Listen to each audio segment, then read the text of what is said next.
Hey everybody, this is my second video. I'm Janelle with Clutter Free Life. I am excited to be here with you today to discuss some tips and tricks that I have for going through mail. Okay, so my tip number one is gonna be to have a mail basket. If you don't already have a mail basket or a mail box or bin or anything that you're using to put your mail in, I would suggest getting one. Otherwise, you're gonna have papers and things strewn everywhere throughout the house and no one knows where to put them. I know that papers and mail can be a daunting task, but having to go through them doesn't have to be. I'm excited to share with you some of the things I've learned through watching some of the videos just like you're watching right now, and just from things that I've learned on my own. Tip number two is, if you hate walking out to the mailbox to go get your mail, have one of your kids go on an adventure to get the mail. I sometimes make my little boy put on his backpack and all his armor and put him on a special mission to go out and get the mail from the mailbox. That could be just how lazy I am, but you know, it is what it is, it works. He'll go get the mail and then he'll bring it in and he puts it in the basket. All right, so tip number three is to have an envelope opener in your mail basket. If you do that, then it'll be so much easier to go ahead and go through that mail as soon as it goes in that basket. Tip number four is to have a trash can or a recycle bin right beside your mail basket. This way, when you're going through your mail and opening it, that you can go ahead and toss envelopes and everything that you don't need or would like to recycle in your recycle bin. If you don't have a recycling bin, it's okay. Just go ahead and put it in your trash can.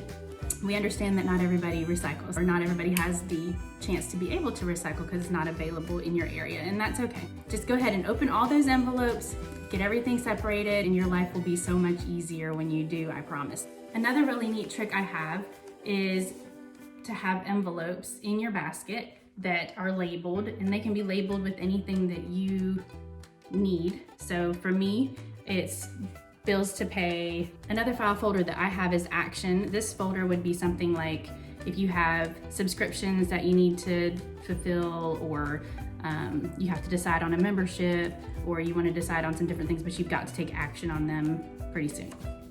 I also have a to file folder. I have nothing in there and I'll show you why. And I have a coupons folder because it is fun to save money when you can. And so, you know, whenever I get a coupon that looks like we would use it, then I will put it in here. Oh, and you can also cut.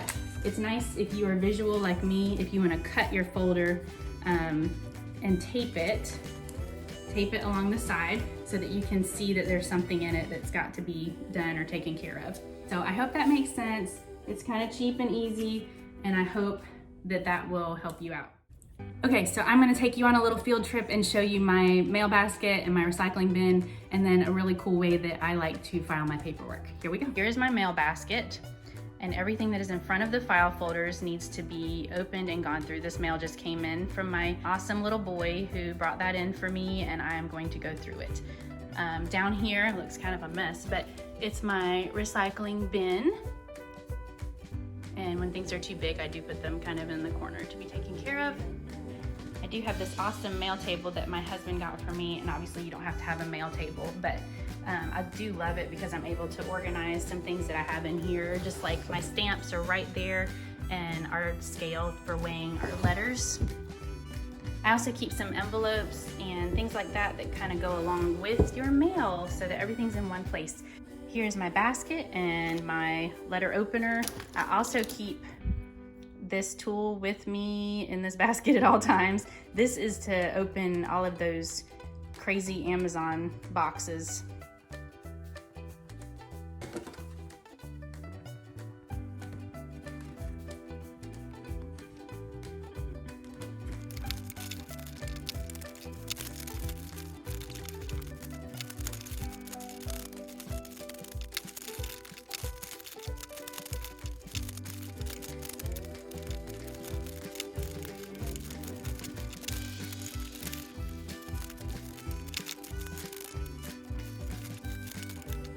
Okay, I just made it through all of the mail that came in. I've got them separated into bills to pay, action, file, and coupons. I did have a few more bills that came in. I had some action items I didn't expect, so I'm gonna have to get on those, some W-2s and things that came back for some of our staff that I don't know why that came back, but I'm gonna have to get that to them quickly. So it's in the action folder, which I will now take that over to my other immediate action folder so I can get those items done and completed. And then I have one thing that I need to send out. That is all. All right, guys, we're going on a field trip, and guess what? There's my awesome file system I wanted to share with you. I love this system. It may not work for everyone, especially if you are a micro organizer, and that's gonna mean that you wanna organize things very specifically and into smaller parts. So for me, this works out great because we have different companies that we run, and I can just put everything into one area. So anything that's personal, I throw in here. Anything that's for one of our companies in one city is here, another company, a different city, and then a whole different company. And then I keep all of our receipts in this one down here. Now some are kind of shoved in there, and then I do have some envelopes that differentiate between the different businesses and the home. So it works. I mean, if we get an audit, then I will dig through whatever hasn't been organized, but it's just simple. This pile that I have up here is another to-do and action pile for me. I kind of covered it up with a white envelope so you didn't have to look at all of my mess. The action pile that I just showed you is for different things that I've got to do as well, just like some of those things may include some checks that I've got to deposit, or paperwork that I need to scan to our accountant, or different things like that that I've got to get done. So that's my more immediate action pile that I have to take care of. I do hope that my mail system tips and tricks will help you and inspire you to do better, and maybe even just try one thing. Maybe try adding a basket, try making sure that your letter opener is right there near your mail, or do better about checking your mail, or do better about going through your mail as soon as it comes in. That will help you so much with taking care of all that clutter that comes in and the major stacking that happens over time. So the quicker you get it taken care of, the easier it's gonna be to maintain. I wish you the best, and if you have any questions, let me know. I will be happy to help in any way that I can. Send me your before and after pictures. I would love to see them. Have a great day. Hey everybody, thanks for staying till the end and listening to me ramble about mail paper systems. I hope you've enjoyed it, and I hope it helped you out. I do want to give an extra little tip or trick to those that are wanting to kind of micro-organize some bank statements, or they need some help with managing lots of businesses and bank statements. So hang on just a second. This is my bank statement binder. Yes, it's crazy. So these are all the different bank accounts that I have to keep up with, and keeping a 3-ring binder helps me to manage these a lot better and easier and be able to reconcile my statements in QuickBooks. I highly recommend this for anyone who's trying to keep track of lots of different bank accounts and statements. Even if you have one bank account that you want to keep track of, you could definitely do a 3-ring binder. I love this because it helps me keep track of all of our bank statements in one place, and it's just for 1 year. So it is an insane amount of paper, and I am trying really hard to cut down on my paper and maybe going a little bit more towards using statements online. But it is hard for me because I like to mark the things that I am reconciling and keeping track of everything. This is my system for right now, and I do like it, and it works for me. So if it works for you, great. If it doesn't, that's okay too. If you don't need it, if it's too much, then you just move on and you do what you're doing. File folders are great, but they give me paper cuts, and so that's why I go with my drawers and my binders.